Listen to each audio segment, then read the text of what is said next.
நாம் அனைவருமே நேரடியாகவோ அல்லது மறைமுகமாகவோ இந்த சமூகத்தை சார்ந்து தான் வாழ்கிறோம்.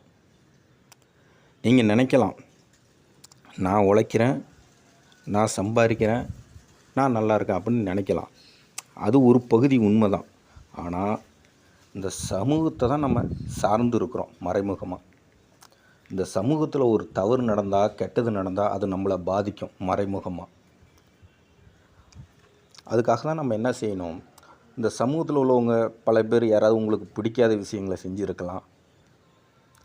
அதனால் இந்த சமூகத்தில் உள்ள நபர்கள் மீது உங்களுக்கு கோபம் இருக்கலாம்.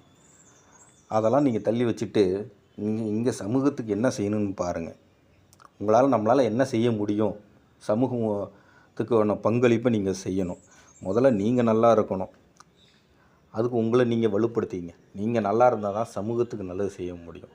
அதனால் சொல்லுவாங்க, சுயநலத்திலேருந்து தான் பொதுநலமே உண்டாகும். முதல்ல நீங்கள் நல்லா இருக்கணும். அதுக்கப்புறம் அடுத்த படிகளை நோக்கி நகரணும்.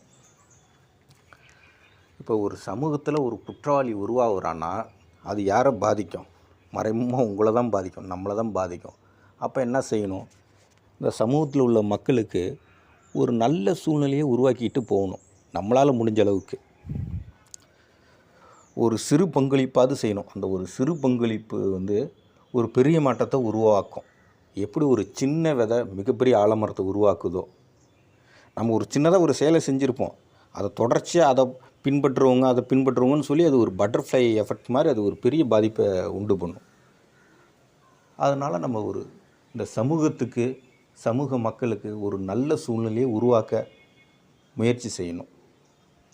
அந்த முயற்சியில் நம்ம தோக்கலாம். அதாவது தோல்விங்கிறது நிரந்தரம் கிடையாது. நம்ம ஒரு முயற்சி பண்ணுறோம், உடனடியாக ஒரு ரிசல்ட் கிடைக்குது, அதை விட்டுருங்க. நம்ம செஞ்சுக்கிட்டே இருக்கும்போது பிற்காலத்தில் கூட அது ஒரு நல்ல ஒரு சூழ்நிலை உருவாக்க நம்மளுடைய முயற்சிகள் உதவியாக இருக்கும்.